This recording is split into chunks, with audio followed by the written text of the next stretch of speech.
but we really do need to fill in and create more opportunities for people to get into Leadville. And that I'll share with you. I mean, that includes plans to go into the Southeast, possibly 2 or 3 events south and east, possibly adding in another one in California. And then we're also looking at potential qualifiers in Australia, New Zealand, and over in Europe. 3, 2, 1.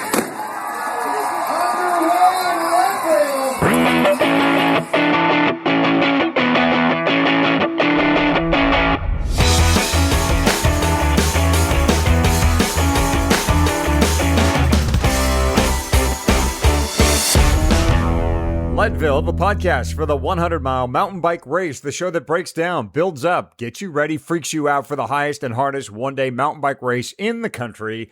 Hottie and Fatty here with a bonus episode. Our guest this time is Kimo Seymour, the VP in charge of events and media at Lifetime, which includes the Leadville-100. He's basically the race boss, Fatty. Yes, he is. And he should be. I wanted to talk with Kimo partially because I had some questions about the race, how they choose qualifiers and what their plans are for qualifiers going forward, why they have the double dipping for podiums, which can be frustrating when you have a super fast wife who ought to be on a podium, whether they consider or have considered doing a wave approach to the starting line, and to pitch my kind of weird, but I think brilliant idea for a Leadville equivalent of the Dirty Kanza XL, and secure an invite to it. The thing is, Kimo is also, besides being the boss of the race, a real fan of the race. He wanted to take his love for this event and make it his living. All right, we're going to hear from Kimo in just a second, but before we get to that, this episode is presented by The Feed. One of the most important parts of having a great Leadville 100 is training the way you plan to race, and that's definitely true with your nutrition. Feed.com is a great way to get and train with whatever you're going to eat on race day. The Feed has an incredible variety, great recommendations, and training advice from their staff, fast shipping, and great pricing. Check them out at thefeed.com/Leadville and use the code Leadville15 for a 15% discount on the Leadville training and racing packs. And now, Fatty's interview with Kimo Seymour. Kimo Seymour of Lifetime Fitness. Welcome to the Leadville podcast. Oh, thank you. Thanks for having me on your show. Tell me what your title is and what you do. So my title is Senior Vice President with Lifetime. I have the honor of leading the what we call our events and our media and our event technology group. Within Lifetime lives under the umbrella of a brand called Athlinks, but we're better known probably for more of our individual event brands, such as what we're going to talk about today, Leadville, and some of our triathlon and running and other mountain biking events around the country, all, each having their own brands. Did you come to Leadville via Lifetime, or did you come to Lifetime via Leadville? I came to Lifetime via Leadville. Mm-hmm. I was actually, my first experience at Leadville was in 2007. And I'll share a little story with you. I actually, after about 2 or 3 years, I was in the events business at the time. I was with owned a small company in the Southwest based out of Phoenix. We owned and produced a number of events, and I mustered up the courage to go up and get introduced to Ken and Mara Lee in Leadville, and actually took a run at trying to buy the events, and tried to acquire all of the Leadville events from Ken and Mara Lee. That didn't work out when our CEO of Lifetime came in, and I think he, his pockets are a little deeper than mine, and made him a deal they couldn't refuse, and there went my opportunity to own Leadville. So about a year later, I just pure circumstance was back up in Leadville for the race in 2011, and had the opportunity to meet Bram. And long story short, came to Lifetime to help lead and manage and grow the event series as a whole, including the Leadville series. So you have done the Leadville race several times. How many times have you raced it now? I've raced it the last 11 years. You've got the 11 timers jacket. That's awesome. I got the 11-year jacket last year. Yes. I got to tell you, Eldon, They recently, shortly after Lifetime became involved, my wife works for Lifetime and does all the apparel for the whole company. Her team manages apparel for the company, and they changed out that 11-year jacket and brought in something a little bit closer to what the finisher jackets look like. And I got to tell you, I loved that satin bomber jacket. So Ken and Mary Lee went out and had one made for me last year after I got my 11-year. So oh, that's awesome. Yeah. I like the cool puffy bomber jacket as well. However, the 11-year one that most people get, I also think is pretty cool and is something I'm more likely to wear. So maybe we could arrange some kind of trade going forward. Yeah. Maybe a 21-year jacket. We should probably be doing something like that. I'll talk to my wife tonight over dinner. I did not mean to make this interview into a begging session for swag. So let's move on from that. Tell me what your best finish time and your worst finish time. I think my best time was around 7:31 or 7:32. Fast guy. My worst finish time, I think, was 7:58. Oh, okay. So a very narrow band. You've never had a truly bad year then. No, I've been really fortunate. If nothing else, I've been consistent. Mm-hmm. I don't claim to be very fast, but I can claim to be consistent they've all been about 25 minutes of each other. I think you can claim to be fast as well. I've been chasing sub-8 for about 3 years now, and I don't think it's ever going to happen. I want to ask you a little bit about the course. You and I have each done this enough times that we could not necessarily do it in our sleep, but certainly we could do it without the course being marked. And I'm sure, like me, you have thought about, what is it about this course that makes people line up literally for a chance to even get in? Is it the course? Is it altitude? Is it the city? Is it hard to get in because it's hard to get in? I'm curious what your thoughts are on this, because you've certainly seen a lot of events. You've got to wonder what makes this one so attractive to so many people. I think, Eldon, I think it's all of the above. I think I don't know that you can pinpoint it on the course or the town of Leadville necessarily, or Ken and Mary Lee, or what it's like to hit that red carpet on 6th Street coming up to the finish. I mean, it's all of those things. I think, and I like to term it, it's the whole experience. Yeah. Certainly, limiting access, which we have to do just to preserve that experience. Limiting access certainly, can increase demand. It's you want those things you can't have, and I certainly think that's a factor. But boy, I think it's everything. I think it's the challenge of riding with climbing. I think 12,000 feet of climbing, primarily all above 10,000 feet elevation.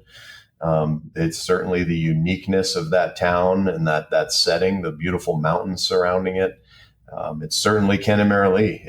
There is something, I tell people in their first, when they're first coming to Leadville, half of the experience is that athlete meeting and that award ceremony before and after. It's all part of the experience, and you really have to be able to take it all in to really, truly appreciate it. Yeah. Yeah. Sort of further to what you were saying about Ken and Mary Lee, I can't help but agree like 1,000% on that. There is something about those two, the way they are still incredibly involved in the races, well after it became, no longer their property. And, I don't know what the financial arrangements are, but I do know that last Saturday when I was racing the Silver Rush, that I think at 3 separate places on the course, I came across Ken. He had his 4-wheeler ATV, and he was zipping from place to place on the course and just yelling himself hoarse for racers in this 50-miler, this less known event. He loves seeing people succeed is, kind of the thing. And then both he and Mary Lee were at the finish line handing out the finishers medals. It's, it doesn't matter whether it's the big course or the most famous course or one of the qualifiers, they seem to just love being a part of this thing that they have created and inspired. I agree. They really are. They are part of the experience. They will continue to be as long as we can have them. We hope they will, as long as they're able. We hope they'll continue to be a part of that experience. I think they just truly take joy in seeing people accomplish these things, and maybe even more than accomplishing, not quitting. I mean, that speech Ken gives every year at the athlete meeting about, and he gets every single person in that room stand up and sit there and say, "I commit, I will not quit." And boy, he means it. And they take joy in seeing people, accomplish what they want to accomplish. And they're just great, with Lifetime's, and, since Lifetime got involved, with Lifetime's involvement, I, like you, I've seen the race prior to and since Lifetime's involvement. And I think they really truly believe in kind of our mission of helping people live a healthy way of life and accomplishing those goals. So they're fully on board with the Lifetime mission and vision, why we're in the events business. This may be difficult for you to do, but what do you see as the main things that have changed since Lifetime did get involved? I'll be honest with you. The only thing I wish we could go back to is the 6th Street Gym. Yeah. And it's just, it got to where, the size of the event, certainly the safety of the 6th Street Gym was always in question, especially those up in those rafters. But I would say, other than the 6th Street Gym, I can't tell you that I've seen, and of course I'm biased, but even prior to coming to Lifetime, I was never a naysayer. When they came in and acquired the event and I was back the next year, I thought it was just as great an event as it always had been. I think we've certainly, and since I've come to Lifetime, I think we've made some mistakes. I think we've maybe taken too many participants, and this isn't just for the 100 bike, but also the 100 run. We learned from that. It's not like we took an extra 1,000 people. We might have taken an extra 100 people and realized that we probably need to dial it back a little bit, because to make a few bucks on an extra 100 people, it's not worth it for what it does to the experience for everybody else in the event. So I think we've carefully kind of cultivated the participation numbers to get to the right spot. Obviously, both hundreds sell out in a lottery every year, and the demand far exceeds our capacity. But boy, we've been pretty careful not to change a lot of things. I think, being on the Lifetime side, I do see a lot of things that have changed behind the scenes over the years. I think, we've invested in a lot in what I would just call kind of the production quality of the event, and the way, just how tight it's run, and how we invest in safety and medical response and aid stations and direction arrows on course, and just little subtle things that I think make the experience better. They might not be noticed, but those are the areas where I think it's improved. Other than that, I think it's still largely just a kick-ass race up at 10,000 feet that is just challenging as hell, It certainly is challenging as hell. And it is interesting to me. As I was actually putting together the background image for the Leadville-100 podcast website, my idea was to take all of my buckles and scatter them, to basically make a pile of them. I had not even noticed that the buckles actually have kind of evolved in their look over many years, well before Lifetime, but certainly beyond Lifetime. Are they still made in the same place as they were prior to where Lifetime is made? And what do you know about where the buckles actually get made? They're made right here on the Front Range, and they're still made by the same vendor. Made them for years, Colorado Silver Star, I think they're called. And, we still work closely with them every year. We've, Lifetime updated the logo about 8 years ago, the Leadville Trail 100 logo, both for the bike and the run, and modernized it a little bit. There's a few of us that kind of like the old logo better. But I think we cleaned it up a little bit, and the buckles are all still handmade right here in Colorado.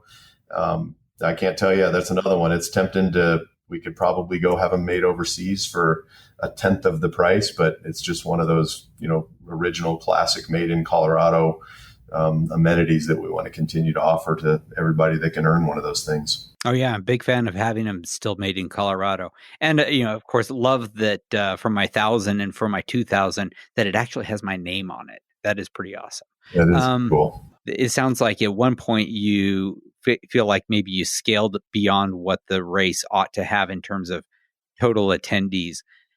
What number did you get to, and where did you scale back to?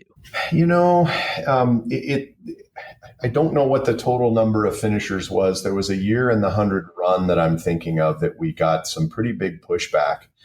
About 3 or 4 years ago, I think we might have started in the 750 to 800 range. Mm-hmm. I don't know the numbers off the top of my head, but it got a little bit, that the challenge wasn't as much even with the runners, as with the run, the court, they spread out pretty quickly. The challenge was more the experience for the crews, crewing for another, or having space for another 100 crews on that course is challenging. And we get these choke points at the aid stations. Every crew wants to get to every one of those aid stations, and it created a pretty poor experience, more for the crews than the runners. And that's an important part of the experience with the events. And so we recognized in the run that we needed to bring that back down. We like to, roughly start between 650 and 700, keep it, closer to 650 if we can. And we feel like we can accommodate the crews for that many people. It's still tough if you've been out. I mean, you go out to Winfield during the run, it's a traffic jam to get in there. But there's enough time in between those aid stations out there that people can get around and make their way to the point to meet their runners. On the mountain bike, as you probably know, that course, it spreads out as well. But you have that choke point there at the bottom of St. Kevin's. And so when we a few years ago, when we got up to, I don't know, I think we say around 1,600 starters, between 1,600 and 1,700 starters, we instituted the corral system, and that allowed us to start trying to put people in a position where they would be, largely riding with people, around the same pace, with the same kind of goal end time, and that's really helped with the bottleneck going into the bottom of St. Kevin's. There's still certainly a bottleneck.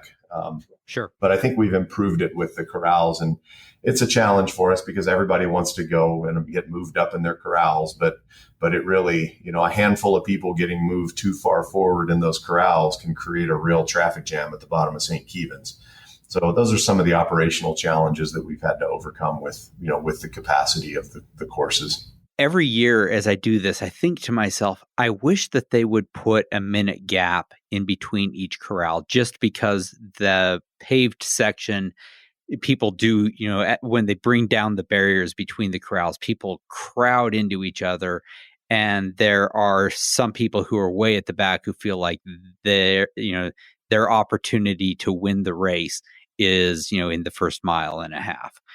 Have you ever considered adding basically adding a stagger start, kind of like you have in the Silver Rush, where there is a gap between the people who are doing under 6 hours and people who are doing under 7 hours and so forth like that, where there was a self-seeding element there. But have you thought of doing that between corrals for the Leadville 100?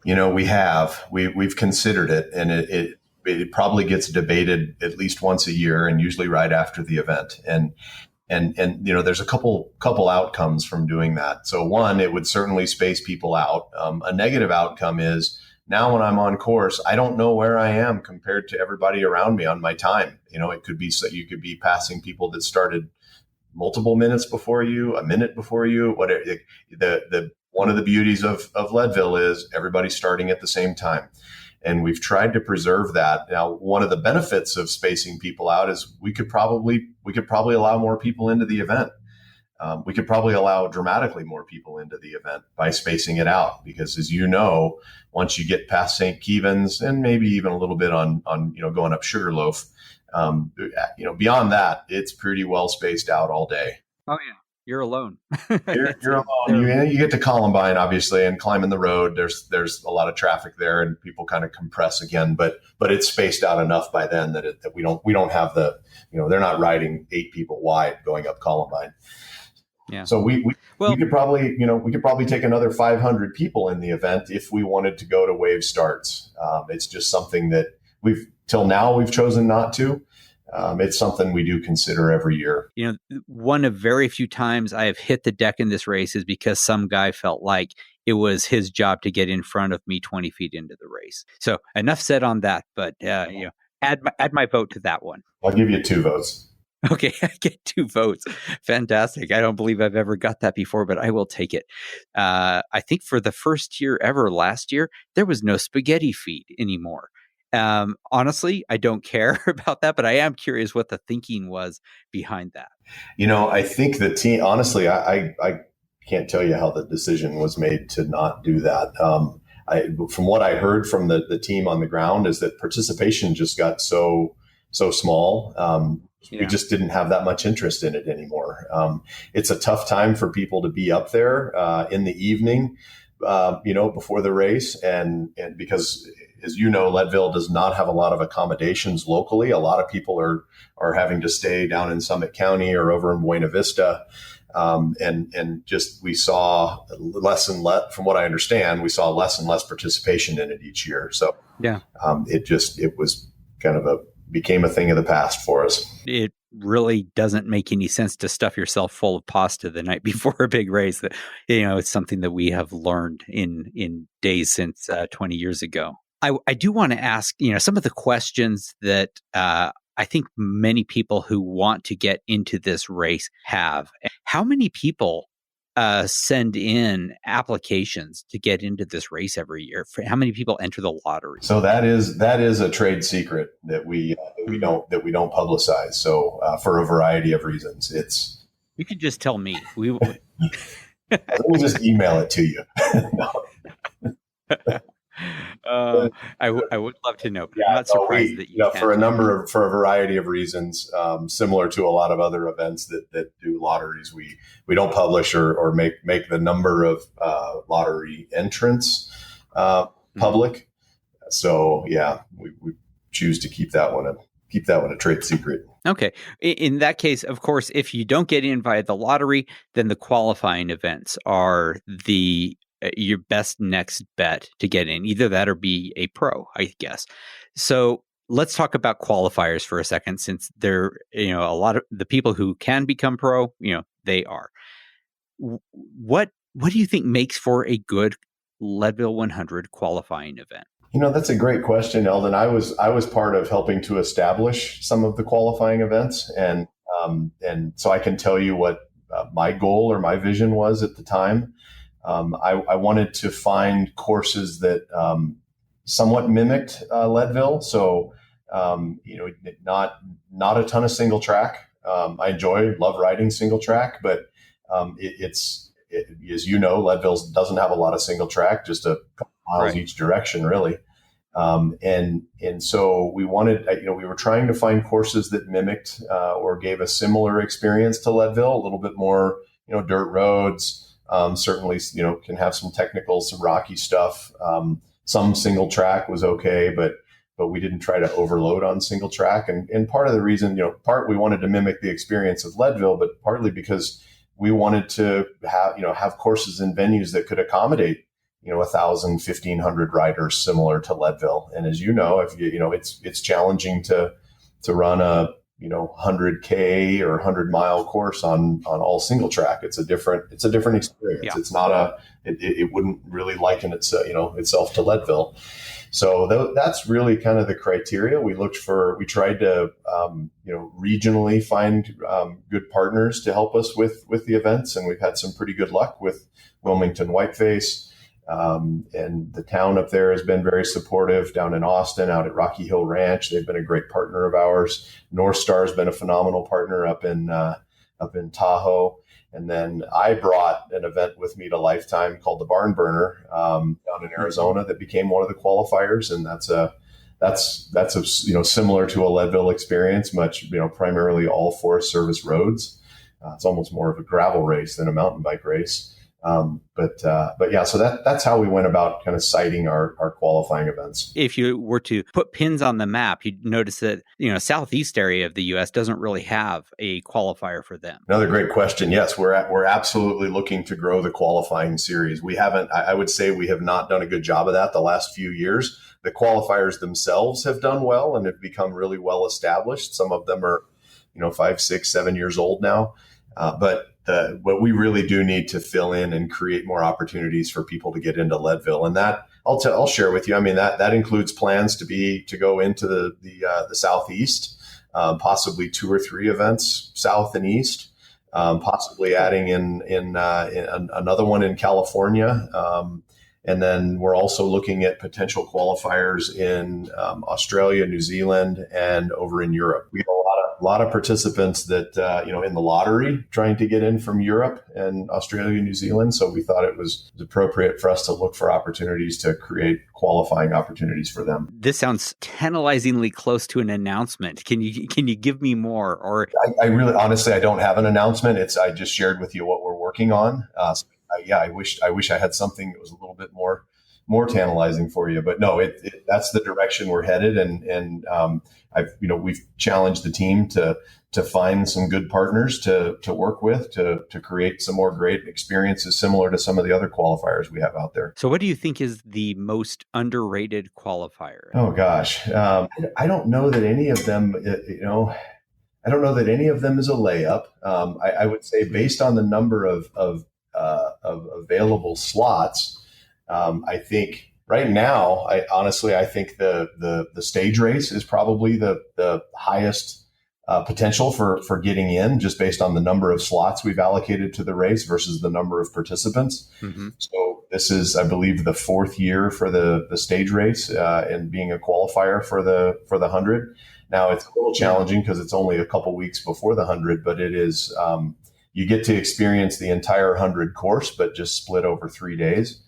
And that event has continued to grow. We will probably always cap that event. Our idea there, our vision there, was to keep it relatively exclusive, a smaller, just maybe a smaller, more social crowd. So this year, I think we've capped it at 300 or 350. I didn't know it was that small. Yeah. That's actually pretty good. Yeah. I mean, that was the original size of the Leadville 100. It was around 300. Yeah, and that's where we started. So I think that's as far as odds of getting into Leadville, that's probably the best chance. I don't know which one I would say is the most underrated. That's pretty challenging. Wilmington Whiteface is an interesting one. It is. I really enjoyed that course. It's got a good mix of just about everything, and so that's one that I would say is probably the most underrated and got the most potential. Although it's a little challenging to get to that one, but for the Northeast. That's a pretty underrated event, I think. I'm going to put in my vote. I don't know why I'm suddenly voting on everything, but I'm going to put my vote in for Silver Rush 50. That is a very non-Leadville 100 like course in that it's technical a lot more often. You have to get off your bike a lot more often. The descents are considerably more technical. You touch 12,000 feet way more, many more times. I mean, it really isn't like Leadville 100 much at all, but it has, the vibe of Leadville, and I liked that. So, and just in terms of course difference, I kind of like the difference, and in terms of being around the altitude and getting a sense of it, that's my vote. Yeah. What do you think about that start at Silver Rush, that running up that hill? That I think is stupid. Me too.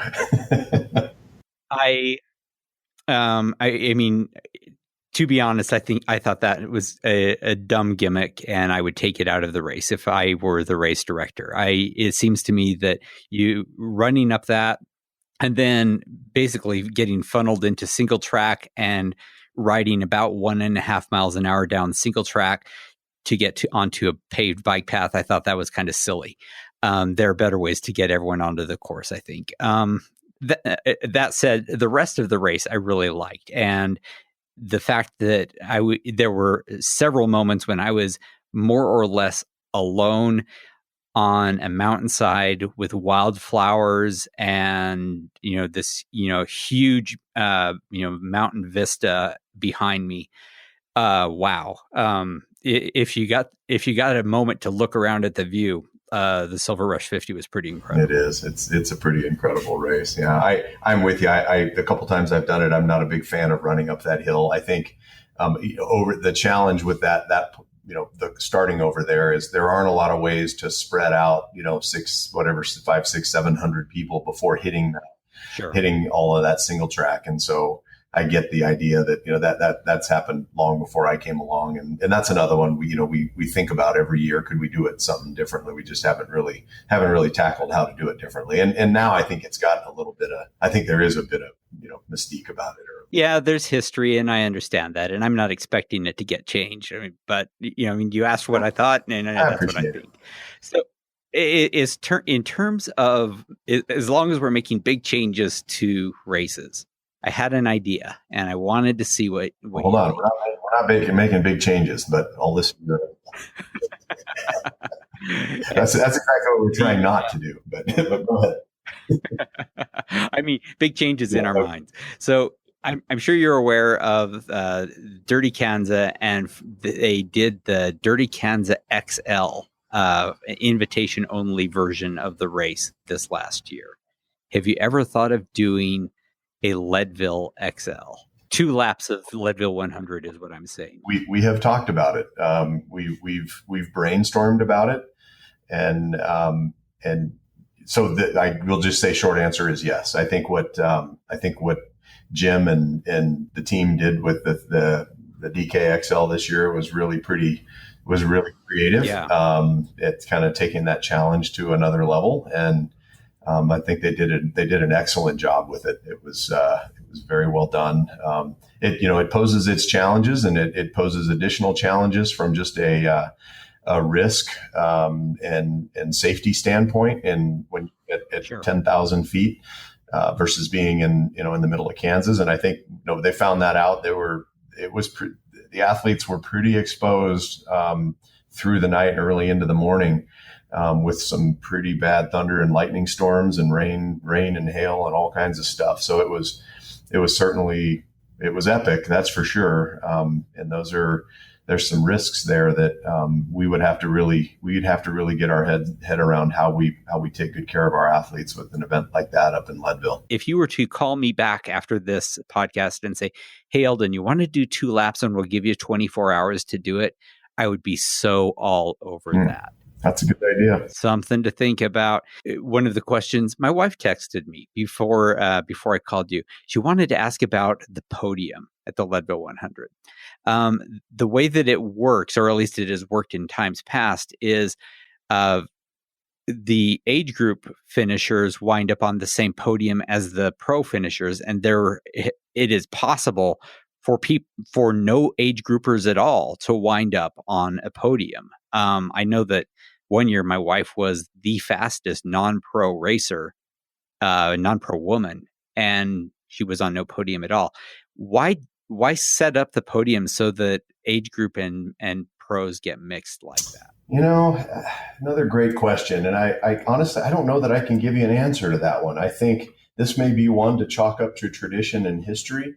I think it's the way that it's just always been done. And I don't know that necessarily, I don't know if that's necessarily right or the right answer, other than it's probably the honest answer. I think it's certainly something that we could take a look at. I know a lot of events pull the pros out of the age group standings.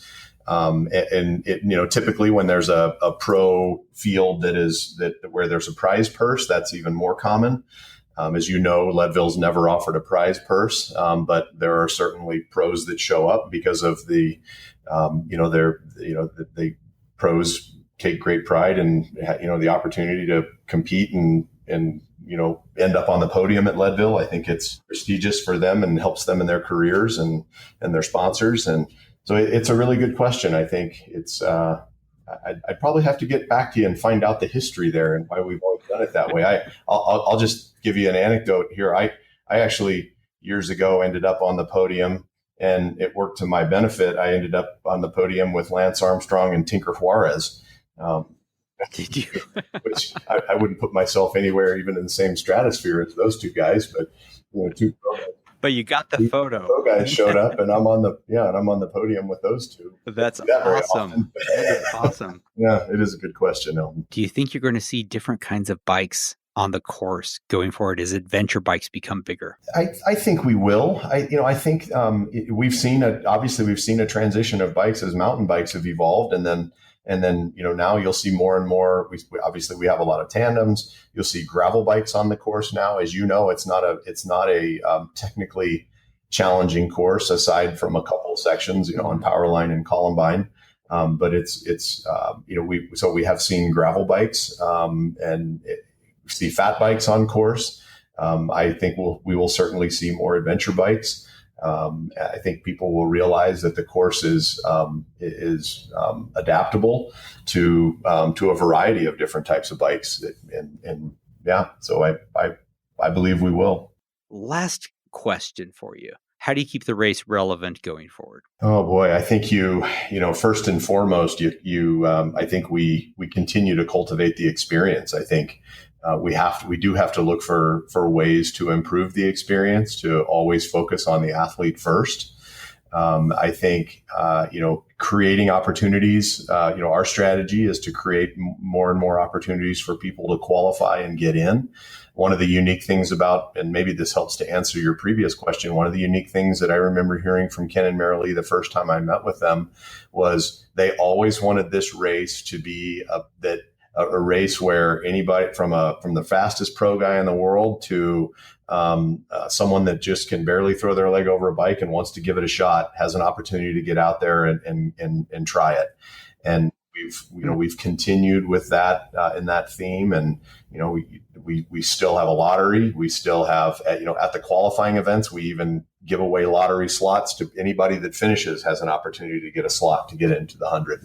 And we always want to keep it that way. We want to make it so that anybody who wants to throw their leg over a bike and take a crack at it will have a chance. And so I think there are certainly things that we can do. There's more traditional marketing, and there's, as a lot of media around the event. We get a lot of exposure based on a lot of the variety of participants and some of their really wonderful stories. I think this is an area that, for us, Lifetime plays a real key role in this. We have a real broad reach with the Lifetime message and the Lifetime mission of helping people live a healthy way of life. And as we say, love your life. I think that's key to how we will continue to attract an audience and keep the events relevant. So are you going to be doing year number 12 this year? You racing? I'm planning on it. Actually, I am. Yeah, and I'm excited to give it another shot. I'm going to try the stage race again. I really enjoy that. It's such a different experience, but I enjoy getting it, going a little bit harder and, each of the 3 days. But then that's also great, as you say, it gets you a little bit more time at altitude, and it's an opportunity to see the course and connect with people. It's interesting, that stage race, you really find yourself really around the same 2 or 3 people every day of the race. Whatever those people that are kind of at your fitness level, you're kind of competing with a handful of people around you each day. It's really quite interesting how the field spreads out, and that's who you ride with for 3 days, even though it's on different days. So I like the experience. I haven't done it yet, but my kids have, and I'm a little bit jealous. So I will have to try it. Who knows? Maybe next year. Love to see you out there. Kimo, it has been a pleasure talking with you. Thanks so much for talking with us on the Leadville podcast. Eldon, thank you very much. Okay, Fatty, great interview, but let's turn things around here. I'm interviewing you now, and you are the race director of the LT100. What changes are you making? Probably you can tell from some of the questions that I asked, but I would definitely, more than anything else, I would bring a stagger start to this race. I think by adding a minute or two in between each wave would make the climb up St. Kevin's so much nicer, the descent down to St. Kevin's so much safer. And like Kimo said, it would make it so that their cap of how many racers can actually participate in this race would go way up. So that would be my big number one. I would also, and I don't care that they are the healthy living company, bring back Coca-Cola to the neutral aid stations. I want a cup of Coke when I am at miles 75. And then last one, and this is trivial, move the turnaround at Columbine Mine to the top of the mountain. I mean, we're already over 100 miles. Let's go ahead and bring that thing back. And I don't want to do that 100 feet down. How about you? What would you change? Like Kimo, I would expand the qualification sites. The Southeast is just, they've got nowhere to go down there. They need something in Georgia, South Carolina, somewhere down there where folks in the Southeast can get into the LT100. As it stands right now, they have to go to the Austin Rattler. That's one of their closest ones, maybe up to New York. I mean, that's a long ways to haul to get to a qualifier if you didn't get in via the lottery. So definitely an expansion of the qualification sites. I would also, one of my favorite things about the Leadville Trail 100, one thing that really got me keyed up about this race was watching the race across the sky, but the 2009 and the 2010 episodes, which you're a star in, by the way. Minor star. Yeah, I would definitely fund another race across the sky. And Josh Cawley, the previous race director, told me when I interviewed him, they were thinking about doing it, and they were thinking about doing this, and I think this is a great idea. Somehow tying maybe the LT100 mountain bike race and the LT100 running race, the original LT100, into kind of a combined film. I think it'd be a great idea. I say bring the movie back. It was great. It's great inspiration. There are great stories there. It's a good way to get Lifetime's name out there. So as race director, those are the two things I would do. More qualification sites, especially in the Southeast, and another race across the sky. Yeah, what would be kind of cool for a documentary? Follow a couple of racers across their journey as they do the lead man / a lead woman for the whole year. Yeah, there's ideas out there. Yeah. Oh, yeah. We got a lot of ideas. So I think we're going to go ahead and wrap this bonus episode. If you haven't subscribed yet, please head on over to Apple Podcasts or wherever you get your podcasts. Sign up, leave us a nice rating and a review, and we will be oh so grateful. This is a young podcast, so you doing so makes an enormous difference in whether other Leadville 100 racers and hopefuls can find us. All right. So we got another episode coming up this Tuesday. Until then, train well, race hard, and we'll see you at the finish line.